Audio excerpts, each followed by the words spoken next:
ನಮಸ್ಕಾರ. ರಾಶಿ ಭವಿಷ್ಯ ವಿಶೇಷ ಕಾರ್ಯಕ್ರಮಕ್ಕೆ ತಮಗೆಲ್ಲರಿಗೂ ಸ್ವಾಗತ. ಕುಂಭರಾಶಿ ಕುಂಭಲಗ್ನ ಸೆಪ್ಟೆಂಬರ್ ತಿಂಗಳ ರಾಶಿ ಭವಿಷ್ಯ ಹೇಗಿರುತ್ತೆ ಅನ್ನುವಂತ ಸಂಪೂರ್ಣ ಮಾಹಿತಿ ಕೊಡ್ತೀನಿ. ವಿಡಿಯೋನ ಲೈಕ್ ಮಾಡಿ, ನಿಮ್ಮ ಅನಿಸಿಕೆ ಅಭಿಪ್ರಾಯಗಳನ್ನ ಕಮೆಂಟ್ ಮುಖಾಂತರ ತಿಳಿಸಿ. ಈ ಬರುವಂತಹ ತಿಂಗಳು ಕುಂಭರಾಶಿ ಕುಂಭಲಗ್ನದವರಿಗೆ ಮಿಶ್ರದಿಂದ ಉತ್ತಮ ಫಲವನ್ನ ನೀವು ನಿರೀಕ್ಷೆ ಮಾಡಬಹುದು. ಗ್ರಹಗಳ ಸ್ಥಿತಿ ನೋಡೋದಾದ್ರೆ ರಾಶಿ ಲಗ್ನದಿಂದಾನೇ ಶನೇಶ್ವರನ ಸಂಚಾರ ವಕ್ರಿ ನಡಿಗೆ ಇದೆ. ಕೆಲವೊಂದು ಏರಿಳಿತವನ್ನ ಆಗಿರ್ಬೋದು, ಕೆಲವೊಂದು ನಿಮ್ಮಲ್ಲಿ ಆಕಸ್ಮಿಕವಾದಂತ ಘಟನೆಗಳನ್ನ ನೋಡಬಹುದು. ಕುಟುಂಬ ಸ್ಥಾನದಿಂದ ಗುರುವಿನ ಸಂಚಾರ, ಗುರುವಿನಿಂದ ಕೆಲವೊಂದು ಆದಾಯದ ಮಾರ್ಗಗಳಾಗಿರ್ಬೋದು, ಮಿಶ್ರ ಫಲವನ್ನ ನೋಡಬಹುದು. ಮಂಗಳ ಪಂಚಮ ಸ್ಥಾನದಿಂದ ಸಂಚಾರ ಆಗ್ತಿದ್ದಾನೆ. ನಾನಾ ರೀತಿಯ ಅವಕಾಶಗಳು, ಅನುಕೂಲಗಳು ಕೂಡ ಬರುವಂತಹ ತಿಂಗಳಾಗಿರುತ್ತೆ. ರವಿ ಮತ್ತೆ ಬುಧ ನಿಮಗೆ ಸಪ್ತಮ ಸ್ಥಾನದಿಂದ ಬುಧಾದಿತ್ಯ ಯೋಗ, ವ್ಯಾಪಾರ ವ್ಯವಹಾರ ಮತ್ತೆ ಸಪೋರ್ಟ್ ತುಂಬಾ ಚೆನ್ನಾಗಿರುತ್ತೆ. ಶುಕ್ರ ನೀಚನಾಗಿ ಅಷ್ಟಮ ಸ್ಥಾನದಿಂದ ಸಂಚಾರ ಆಗ್ತಿರೋದ್ರಿಂದ ಕೆಲವೊಂದು ಏರಿಳಿತ ನಿಮ್ಮ ಸುಖ ಸೌಕರ್ಯಗಳಲ್ಲಿ ನೋಡುವಂತಹ ಸಾಧ್ಯತೆ ಇದೆ ಕೇತುವಿನ ಜೊತೆಗೆ. ಆದರೆ 2 ವಾರಗಳ ನಂತರ ಶುಕ್ರ ನಿಮ್ಮ ಭಾಗ್ಯ ಸ್ಥಾನಕ್ಕೆ ಸಂಚಾರ ಆಗಿರೋದ್ರಿಂದ ಲಕ್ ಫ್ಯಾಕ್ಟರ್ 2 ವಾರಗಳ ಕಾಲದ ನಂತರ ತುಂಬಾ ಉತ್ತಮವಾಗಿರುತ್ತೆ. ನೋಡಿ, ನಿಮ್ಮ ವ್ಯಕ್ತಿತ್ವ ಯಾವ ರೀತಿ ಇರುತ್ತೆ ಬರುವಂತಹ ತಿಂಗಳಲ್ಲಿ. ತುಂಬಾನೇ ಅತಿಯಾದಂತಹ ಯೋಚನೆ ಆಗಿರ್ಬೋದು, ಎಲ್ಲಾ ಕೆಲಸ ಕಾರ್ಯಗಳನ್ನ ಅವಸರದಲ್ಲಿ ಮಾಡುವಂತಹ ಮಾನಸಿಕ ಸ್ಥಿತಿ ಇರುತ್ತೆ. ನಿಮ್ಮ ಸುಖ ಸೌಕರ್ಯಗಳಾಗಿರ್ಬೋದು, ನಿಮ್ಮ ಆದಾಯದ ಮಾರ್ಗಗಳನ್ನ ಹೇಗೆ ವೃದ್ಧಿ ಮಾಡ್ಬೇಕನ್ನುವಂತಹ ಚಿಂತೆ ಇರುತ್ತೆ. ನಿಮ್ಮಲ್ಲಿರುವಂತಹ ಹಣಕಾಸಿನ ವಿಚಾರದಲ್ಲಿ ಸ್ವಲ್ಪ ಮಟ್ಟಿಗೆ ಹೆಚ್ಚಿನ ದ್ವಂದ್ವತೆ ಇರುತ್ತೆ. ಮಕ್ಕಳ ವಿಚಾರವಾಗಿ ಹೆಚ್ಚಿನ ಚಿಂತೆ ಆಗಿರ್ಬೋದು, ಅದರಲ್ಲಿ ಯೋಚನೆಗಳನ್ನ ಮಾಡುವಂತಹ ಸಾಧ್ಯತೆ ಬರುವಂತಹ ತಿಂಗಳಿರುತ್ತೆ. ನಿಮ್ಮ ಹಣಕಾಸಿನ ಸ್ಥಿತಿ ನೋಡಿ ಸ್ಥಿರವಾಗಿರುತ್ತೆ, ಆದರೆ ಕೆಲವೊಂದು ಏರುಪೇರುಗಳನ್ನ ತಿಂಗಳ ಕೊನೆಯ ಹಂತದಲ್ಲಿ ನೋಡುವಂತಹ ಸಾಧ್ಯತೆ ಇರುತ್ತೆ. ವ್ಯಾಪಾರ ವ್ಯವಹಾರಗಳಲ್ಲಿ ಆದಾಯದ ಮಾರ್ಗಗಳಾಗಿರ್ಬೋದು, ಹೂಡಿಕೆ ಮಾಡಿದಂತಹ ದುಡ್ಡು ಹಂತ ಹಂತವಾಗಿ ಇಂಪ್ರೂವ್ಮೆಂಟ್ ಆಗಿರ್ಬೋದು. ವ್ಯಾಪಾರ ವ್ಯವಹಾರಗಳಿಂದ ಉತ್ತಮ ಲಾಭವನ್ನ ನೀವು ನಿರೀಕ್ಷೆ ಮಾಡಬಹುದು ತಿಂಗಳ 2 ವಾರಗಳ ಕಾಲದವರೆಗೂ. ಅದಾದ ನಂತರ ಬುಧ ನಿಮಗೆ ಅಷ್ಟಮ ಸ್ಥಾನಕ್ಕೆ ರವಿ ಅಷ್ಟಮ ಸ್ಥಾನಕ್ಕೆ ಸಂಚಾರ ಆಗ್ತಿರೋದ್ರಿಂದ ಎಲ್ಲೋ ಒಂದು ರೀತಿಯಲ್ಲಿ ವ್ಯಾಪಾರದಲ್ಲಿ ಆಗಿರ್ಬೋದು, ನಿಮ್ಮ ಬಿಸ್ನೆಸ್ ಅಲ್ಲಿ ಏರುಪೇರುಗಳನ್ನು ಕೂಡ ನೋಡುವಂತದ್ದಿರುತ್ತೆ. ಹಾಗಾಗಿ ಮೊದಲು 2 ವಾರಗಳ ಕಾಲ ಆದಾಯದ ಮಾರ್ಗಗಳು ತುಂಬಾ ಚೆನ್ನಾಗಿದೆ. ಜೊತೆಗೆ ನೋಡಿ, ನಿಮ್ಮ ಕಮ್ಯುನಿಕೇಶನ್ ಆಗಿರ್ಬೋದು, ನಿಮ್ಮಲ್ಲಿರುವಂತಹ ಸಾಮರ್ಥ್ಯ ತುಂಬಾ ಚೆನ್ನಾಗಿರುತ್ತೆ.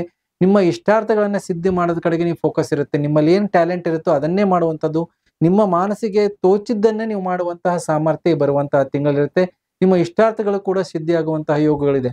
ಜೊತೆಗೆ ನಿಮ್ಮ ಒಂದು ಪ್ರೀತಿ ಪ್ರೇಮದ ವಿಚಾರವಾಗಿ ತುಂಬಾ ಉತ್ತಮವಾದಂತಹ ಅವಕಾಶಗಳು, ಅನುಕೂಲಗಳಾಗುತ್ತೆ. ನಿಮ್ಮ ಬಾಳ ಸಂಗಾತಿಯನ್ನ ಹುಡುಕಿಕೊಳ್ಳುವಂತದ್ದಾಗಿರ್ಬೋದು, ಇಷ್ಟಪಟ್ಟರ ಜೊತೆಗೆ ನಿಮ್ಮ ಕುಟುಂಬದವರ ಜೊತೆಗೆ ಮಾತುಕತೆ ಮಾಡ್ಕೊಳ್ಳೋದನ್ನ ಒಪ್ಪಂದ ಮಾಡಿಸೋದಾಗಿರ್ಬೋದು, ಇದರಲ್ಲಿ ತುಂಬಾ ಉತ್ತಮವಾದಂತಹ ಸಮಯ ಅನುಕೂಲಗಳಿದೆ. ಜೊತೆಗೆ ನಿಮ್ಮ ಒಂದು ಜ್ಞಾನ ಆಗಿರ್ಬೋದು, ನೀವು ಹಾಕಿದಂತಹ ಪ್ಲಾನ್ ಎಲ್ಲ ಸಕ್ಸಸ್ ಆಗುವಂತಹ ಯೋಗಗಳು ಕೂಡ ಇದೆ. ಆದ್ರೆ ಲಕ್ ಫ್ಯಾಕ್ಟರ್ ಸ್ವಲ್ಪ ವೀಕ್ ಇರುತ್ತೆ. ಆದ್ರೆ 2 ವಾರಗಳ ಕಾಲದ ನಂತರ ನಿಮ್ಮ ಭಾಗ್ಯೋದಯದ ಕಾಲ, ಶುಕ್ರ ತನ್ನ ಭಾಗ್ಯ ಸ್ಥಾನಕ್ಕೆ ಸಂಚಾರ ಆಗ್ತಿರೋದ್ರಿಂದ ನಿಂತ ಕೆಲಸ ಕಾರ್ಯಗಳಲ್ಲಿ ಪ್ರಗತಿಯನ್ನ ನೋಡುವಂತದ್ದಾಗಿರುತ್ತೆ. ನಿಂತ ಕೆಲಸ ಕಾರ್ಯಗಳಾಗಿರ್ಬೋದು, ಸುಖ ಸೌಕರ್ಯಗಳಲ್ಲಿ ಎಲ್ಲೂ ಏರುಪೇರುಗಳಿತ್ತು ಅಂದ್ರೆ ನಿಮ್ಮಲ್ಲಿರುವಂತಹ ಸೌಕರ್ಯಗಳನ್ನ ಬಳಕೆ ಮಾಡ್ಕೊಳ್ಳದೆ ಇರುವಂತದ್ದು, ಯಾವುದೋ ಪ್ರಾಪರ್ಟಿ ಭೂಮಿ ನಿಮ್ ಕೈ ಸೇರೋದಾಗಿರ್ಬೋದು, ವಾಹನಗಳನ್ನ ಪರ್ಚೇಸ್ ಮಾಡ್ಬೇಕಾದಂತಹ ಒಂದು ಯೋಚನೆಗಳಾಗಿರ್ಬೋದು, ಅದರಲ್ಲಿ ವೃದ್ಧಿ ಮತ್ತೆ ಅನುಕೂಲಗಳನ್ನು ನೋಡುವಂತಹ ಅವಕಾಶಗಳು ಕೂಡ ಇದೆ.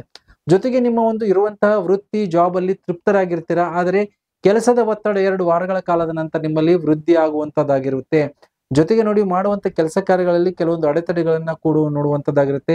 ಯಾವುದೇ ಒಂದು ಸರ್ಕಾರ ಸಂಬಂಧಪಟ್ಟಂತಹ ಅಗ್ರಿಮೆಂಟ್ ಆಗಿರ್ಬೋದು, ಡಾಕ್ಯುಮೆಂಟ್ ಆಗಿರ್ಬೋದು, ಹೊಸ ಒಪ್ಪಂದಗಳಲ್ಲಿ ವಿಳಂಬದ ನೀತಿ ಆಗಿರ್ಬೋದು, ಮತ್ತೆ ಅದಕ್ಕೆ ಸರ್ಕಾರದಿಂದ ಯಾವುದೋ ಒಂದು ವೆರಿಫಿಕೇಶನ್ ಆಗಿರ್ಬೋದು, ಸ್ಕ್ರೂಟ್ನಿ ಆಗಿರ್ಬೋದು, ಇನ್ವೆಸ್ಟಿಗೇಷನ್ಸ್ ಆಗಿರ್ಬೋದು, ಇದರಲ್ಲಿ ಓಡಾಟಗಳನ್ನ ಮಾಡಬೇಕಾದಂತ ಅನಿವಾರ್ಯ ಪರಿಸ್ಥಿತಿ ಇರುತ್ತೆ.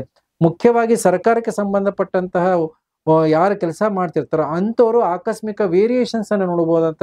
ರೇಡ್ಗಳಾಗಿರ್ಬೋದು, ಮತ್ತೆ ಹಣಕಾಸಿನ ವಿಚಾರದಲ್ಲಿ ನಿಮಗೆ ಇನ್ವೆಸ್ಟಿಗೇಷನ್ ಮಾಡುವಂತದ್ದಾಗಿರ್ಬೋದು, ಇವೆಲ್ಲವೂ ಕೂಡ ನಡೆಯುವಂತ ಸಾಧ್ಯತೆ ಇರುತ್ತೆ. ಹಾಗಾಗಿ ಸ್ವಲ್ಪ ಮಟ್ಟಿಗೆ ಗಮನ ಕೊಡಬೇಕಾಗತ್ತೆ. ಜಾಬ್ ಅಲ್ಲಿ ಆಕಸ್ಮಿಕವಾದಂತಹ ಪದದಿಂದ ಸ್ವಲ್ಪ ಮಟ್ಟಿಗೆ ದೂರ ಉಳಿಯುವಂತದ್ದಾಗಿರ್ಬೋದು, ನಿಮ್ಮ ಕೊಟ್ಟಂತ ಜವಾಬ್ದಾರಿಯಿಂದ ದೂರ ಆಗುವಂತದ್ದಾಗಿರುತ್ತೆ. ಇಂಥ ಘಟನೆಗಳು ನಡೆಯುವಂತಹ ಸಾಧ್ಯತೆಗಳು ನೀವು ನೋಡಬಹುದು. ಜೊತೆಗೆ ನೋಡಿ, ನಿಮ್ಮ ಒಂದು ಸ್ವಂತದ ವ್ಯಾಪಾರ ವ್ಯವಹಾರಗಳಾಗಿ ಸಮಾಜ ಜೀವನದಲ್ಲಿ ತುಂಬಾ ಉತ್ತಮವಾದಂತಹ ಅನುಕೂಲಗಳು, ಸಪೋರ್ಟ್ಗಳು ಕೂಡ ಇದೆ. ಲೀಗಲ್ ಮ್ಯಾಟರ್ಸ್ ಅಲ್ಲಿ ನಿಮಗೆ ಸ್ವಲ್ಪ ಮಟ್ಟಿಗೆ ಅನುಕೂಲಗಳಾಗುವಂತದ್ದು ಇರುತ್ತೆ. ಅದರಿಂದ ದೂರ ಉಳಿಯುವಂತಹ ಒಂದು ಮಾನಸಿಕ ಸ್ಥಿತಿ ಇರುತ್ತೆ. ಎಂತ ದೊಡ್ಡ ಸಮಸ್ಯೆಗಳು ಬಂದರೂ ಕೂಡ ಅದಕ್ಕೆ ಸ್ವಲ್ಪ ಮಟ್ಟಿಗೆ ತಾಳ್ಮೆ ಇದ್ರೆ ಅದನ್ನ ಈ ಬರುವಂತಹ ತಿಂಗಳಲ್ಲಿ ಅದನ್ನ ಬ್ಯಾಲೆನ್ಸ್ ಮಾಡ್ಕೊಂಡು ಹೋಗುವಂತ ಅನುಕೂಲಗಳಿದೆ. ಆದ್ರೆ ಮುಖ್ಯವಾಗಿ ಆರೋಗ್ಯದ ಬಗ್ಗೆ ಗಮನವನ್ನ ಕೊಡಬೇಕು. ನಿಮಗೆ ನಿಮ್ಮ ಒಂದು ಆರೋಗ್ಯದಲ್ಲಿ ಸ್ವಲ್ಪ ಮಟ್ಟಿಗೆ ಏರಿಳಿತವನ್ನ ನೋಡುವಂತದ್ದಾಗಿರುತ್ತೆ. ಯಾರಿಗೆ ಕೆಲವರಿಗೆ ಮೂಲವ್ಯಾಧಿಗೆ ಸಂಬಂಧಪಟ್ಟಂತ ಸಮಸ್ಯೆಗಳಾಗಿರ್ಬೋದು, ಪಿತ್ತಕ್ಕೆ ಸಂಬಂಧಪಟ್ಟಂತ ಸಮಸ್ಯೆಗಳಾಗಿರ್ಬೋದು, ಥ್ರೋಟ್ ಇನ್ಫೆಕ್ಷನ್ಸ್ ಆಗಿರ್ಬೋದು, ಇವೆಲ್ಲವೂ ಕೂಡ ಬರುವಂತಹ ಸಾಧ್ಯತೆ ಇರುತ್ತೆ. ಆಸ್ಪತ್ರೆ ಓಡಾಟಗಳು ಈ ಬರುವಂತಹ ತಿಂಗಳಲ್ಲಿ ನೀವು ನಿರೀಕ್ಷೆ ಮಾಡಬಹುದು. ಎಂತ ರೋಗಗಳು ಬಂದರೂ ಕೂಡ ಅದನ್ನ ಸರಿಯಾಗಿ ನಿರ್ವಹಣೆ ಮಾಡುವಂತದ್ದಿರುತ್ತೆ. ಆದ್ರೆ ಹಳೆ ರೋಗಗಳು ಕೂಡ ತಿಂಗಳ ಕೊನೆಯದಲ್ಲಿ ಉಲ್ಬಣಗಳಾಗುವಂತಹ ಸಾಧ್ಯತೆಗಳಿರುತ್ತೆ. ಹಾಗಾಗಿ ಆರೋಗ್ಯದ ಬಗ್ಗೆ ಹೆಚ್ಚಿನ ಗಮನವನ್ನ ಕೊಡಬೇಕು. ಏನ್ ಪರಿಹಾರವನ್ನ ಮಾಡ್ಬೇಕು ನೋಡಿ, ಈಶ್ವರನ ಪರಿಹಾರವನ್ನ ಮಾಡ್ಕೊಳ್ಳಿ. ಪ್ರತಿ ಸೋಮವಾರ ಈಶ್ವರನಿಗೆ ಜಲಾಭಿಷೇಕ, ಕ್ಷೀರಾಭಿಷೇಕವನ್ನ ಮಾಡಿಸೋದು, ರುದ್ರಸ್ತುತಿಯನ್ನ ಪಠನೆ ಮಾಡ್ತಾ ಇರೋದ್ರಿಂದ ನಿಮ್ಮ ಒಂದು ಮಾನಸಿಕ ಸ್ಥಿರತೆ ಪ್ಲಸ್ ನಿಮ್ಮ ಅಂದುಕೊಂಡಂತ ಕೆಲಸ ಕಾರ್ಯಗಳ ವಿಘ್ನಗಳನ್ನ ನಿವಾರಣೆ ಆಗುತ್ತೆ. ಇದರ ಜೊತೆಗೆ ನೀವೇನ್ ಮಾಡ್ಬೇಕು, ವಿಷ್ಣುವಿನ ಆರಾಧನೆಯನ್ನ ಮಾಡಿ. ಪ್ರತಿ ಬುಧವಾರ ವಿಷ್ಣುವಿಗೆ ತುಳಸಿ ಅರ್ಚನೆಯನ್ನ ಮಾಡಿಸಿ, ವಿಷ್ಣು ಸಹಸ್ರನಾಮವನ್ನ ಪಾರಾಯಣ ಮಾಡಿ. ಈ ಬರುವಂತಹ ತಿಂಗಳಲ್ಲಿ ಬುಧನ ರತ್ನ ಪಚ್ಚೆಯನ್ನ ಧಾರಣೆ ಮಾಡಿ. ನಿಮ್ಗೆ ತುಂಬಾ ಉತ್ತಮವಾದಂತಹ ಲಾಭ ಅನುಕೂಲಗಳನ್ನು ಕೂಡ ಬರುವಂತಹ ತಿಂಗಳಲ್ಲಿ ನೋಡುವಂತ ಅವಕಾಶಗಳಿದೆ. ಹೇಳಿದಂತಹ ಪರಿಹಾರ ಮಾಡ್ಕೊಳ್ಳಿ ಅಂತ ಹೇಳ್ತಾ ವಿಶೇಷ ಕಾರ್ಯಕ್ರಮ ಮುಗಿಸ್ತಾ ಇದ್ದೀನಿ. ಎಲ್ಲರಿಗೂ ನಮಸ್ಕಾರ.